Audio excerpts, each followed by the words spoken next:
Hello, everybody, and welcome to the Greenville Sports Media Podcast. Today we have a special interview. We have the owner of Anderson Motor Speedway, Miss Sylvia Porter. How are we doing, Miss Porter? I'm doing well, thank you. Oh, it's great to be here. First off, Miss Porter, thank you for allowing us to come to the Anderson Motor Speedway for this interview. I know it's been a busy time with the season opener this Friday and what goes on and getting ready for the racetrack here at AMS.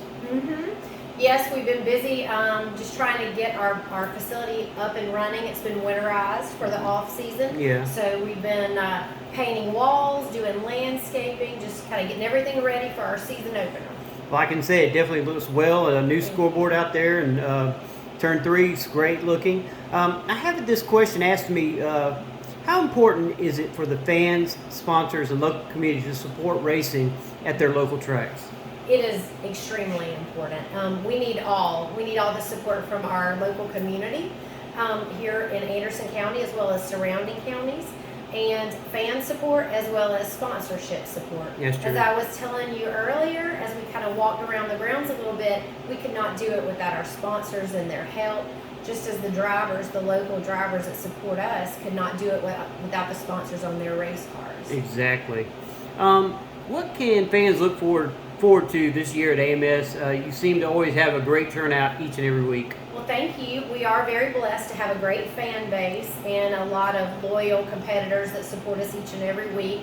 Once again, we are going to race pretty much every other Friday night with our weekly Anderson Motor Speedway racing program, which will be our limited late models, our mini stocks, which is the 4-cylinder cars, pure stock V8s, Legends cars, front wheel drives, and the BM modifieds, which are kind of the open wheel modified cars that we race. They'll compete each and every Friday night that we race. I think we have 13 to 14 weekly races. Yeah. Plus we also have some other events sprinkled in. That works. I had someone ask me, would you ever think about going back to the dirt track instead of repaving AMS? So I have the utmost respect for anybody that runs a dirt track. This track was dirt until 1986. It was paved in spring of '87. And I can remember being a little girl. I used to come out here when it was dirt. Yeah, and same here. play with my Matchbox cars in the dirt. But I didn't really appreciate what went into a dirt track at that time. Yeah. But I remember my dad just having to spend late nights like watering the track, and then the Packer cars to really run in the surface. Yeah. So anybody that has a dirt track has my respect. I just know it is a racetrack in and of itself is a lot of work, but a dirt track it's a whole nother animal. You really have to have someone that knows how to prep that track and keep it raceable. Yeah.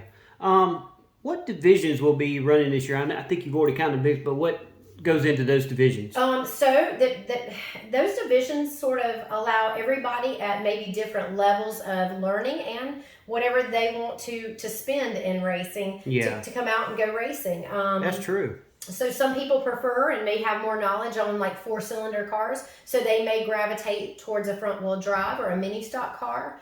And then some people, V8s, they're more geared towards street stock racing or pure stock racing. And then Legends cars, we race those. Those are through 600 Racing out of Charlotte. They're a great way for a lot of young people. Oh, yeah. I know a lot of NASCAR drivers today have got their start in Legends cars. True. Even Chase Elliott came through here as a stepping stone. Joey Logano, I'm trying to think who else. Several of them. Daniel Hemrick.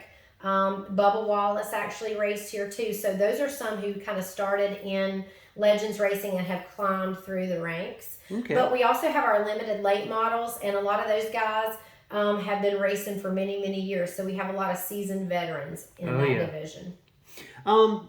Because of lots of local talent, how can you sponsors reach out to you and be a part of the great events here at AMS? I know you said you got the boards full, but I mean, as far as other things. Yes, don't stop at the boards. Yes, I'm very proud to announce our backstretch is full. We sold all our sponsorships, and I'm thankful again for everybody that came on board with that. But we're finding other places around the track to include signage. But some people just we have a kids club. It's a wonderful, we do free face painting. Kids 12 and under are admitted free every Friday night here. So we do kids games on Friday evenings before the races start, and a sponsor could get involved with something of that sort as well. There's a lot. Sometimes people just want to add money to the purse, or maybe a qualifier or a pole award. Yeah. There's many different avenues, and anytime anybody wants to maybe just sponsor a division or a driver, then that's kind of the route that we take them. If they say, hey, I want to get in touch with John Smith, then we're going to get them in touch with John Smith, because maybe they want to be on John Smith's race car. That's true. And again, these guys can't do it without the sponsorship. They need everybody they have, because the tires are expensive, the fuel is expensive, everything's going up in cost. So, well, one of my last questions comes from my grandson Rory, okay, who loves this track. He loves it to death. Aww. He wants to know when your monster trucks are coming back this year. He is a monster truck lover, and he loves coming out here every time you have monster trucks. Oh, yes. Well, tell Rory that he can get excited, because we have them coming twice this year. Awesome. They'll be here in May, the Tour of Destruction. This will be the 10th year that they've come to the facility. So this year they're coming twice. The last 2 years they've made 2 appearances, because we have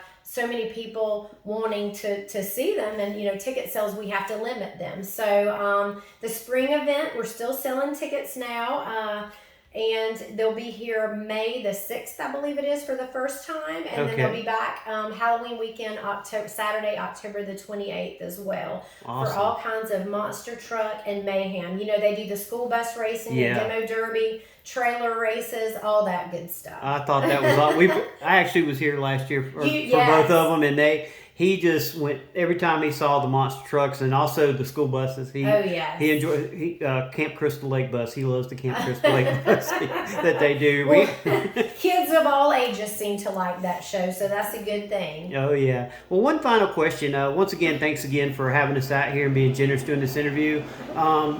So let the fans know about ticket prices. Do you accept cash? It seems like everyone's going to digital tickets and food sales. Just what they need to know coming out here, so that way when they come out, they know what their parking and stuff like that is. So that way everybody can plan their budget. Because it's one thing I can honestly say, this is one of the best family fun type things that you can come to, especially for the price. You can't beat it. Well, thank you so much. We are very family friendly. We try to provide like a family friendly atmosphere for everybody. I'd love to let everybody in free to watch races every Friday night, but since I can't do that because I do have bills, we charge adults, it's $15. That's kids, still good. It's still not bad. Kids 12 and under are admitted free. That's even better. Yes, we have concessions on site, and we have wonderful food. My favorite is the chili cheeseburger, but we have everything from burgers to hot dogs, corn dogs, French fries, onion rings, snacks like popcorn, peanuts, all kind of Coca-Cola products. And we open our gates at 5, and we go racing at 8. Go racing. And we try to have the program over between 10:30 and 11. So we don't want to keep everybody here late, but we do have 6 to 7 divisions of racing. So we try to keep everything moving. And this is our 60th year. I've been around for 50 of those 60. So I'm blessed and thankful we're still here, providing Friday night short track racing in upstate South Carolina. Well, once again, we appreciate you for joining us here on the Greenville Sports Media podcast, and thank you for giving us a shout out. And once again, thank you. Thank you, Jamie. Thank you.